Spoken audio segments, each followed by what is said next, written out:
उसके बाद मैं दोबारा आपके पास आता हूं। बड़ी खबर है, इजराइल पर हमले के बाद ईरान का यह बड़ा बयान इस वक्त सामने आ रहा है। ईरान का जो हमला था इजराइल पर, उसके बाद यह बड़ा बयान, इजराइल के नोवातीम एयरबेस तबाह कर दिया है। ईरान के इस हमले में 80% मिसाइल टारगेट पर गिरी है। ईरान का यह बड़ा दावा इस वक्त बड़ी खबर सामने आ रही है।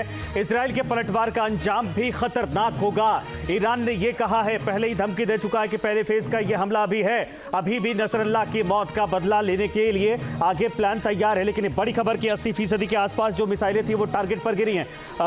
अंजित, दरअसल इसको लेकर राहुल आपसे जानना चाहेंगे, जरा ये बताइए कि 80% का अगर दावा किया जा रहा है और ये कहा जा रहा है कि रिटेलिएशन अगर हुआ तो उसका परिणाम और गंभीर हो सकते हैं। युद्ध बहुत भयंकर स्थिति में पहुंच चुका है। कहा जा रहा है कि जो टारगेट पर है वो सिर्फ तेल अवीव नहीं है, बल्कि अगर वो चाहते हैं तो टारगेट पे वॉशिंगटन डीसी भी है, यानी वो अमेरिका को भी खुली धमकी दे रहे हैं।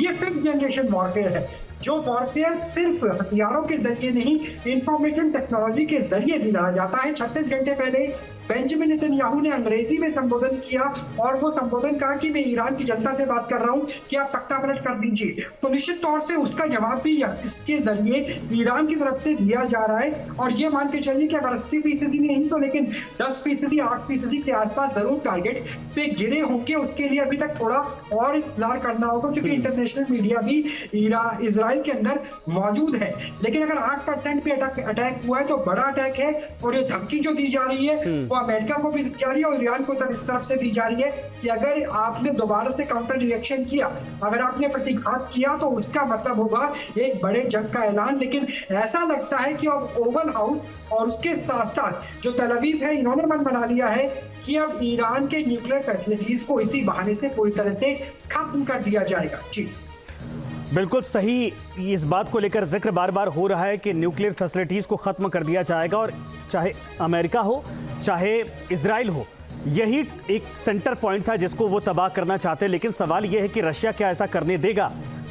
संजीत जी, देखिए, मेरा ऐसा मानना है कि जो महाशक्तियां हैं, चाहे वो यूनाइटेड स्टेट्स ऑफ अमेरिका हो, रशिया हो, वो इस बात की कोशिश करेंगे कि इस युद्ध का कोई एस्केलेशन ना हो, कोई ऐसा स्टेट वॉर न छिड़ जाए कि जिसमें कि ये पूरे दुनिया को तृतीय विश्व युद्ध में ले जाए। क्योंकि अगर महाशक्तियां कोई डायरेक्ट तरीके से इन्वॉल्व होकर के एक दूसरे के ऊपर हमला शुरू कर देती हैं, तो आप ये मान लीजिए कि तीसरे विश्व युद्ध की शुरुआत उसी समय हो जाएगी, जो कि कोई महाशक्ति नहीं करना चाहेगी। क्योंकि अभी आप देखिए, मैं इसका एक एग्जाम्पल देता हूँ।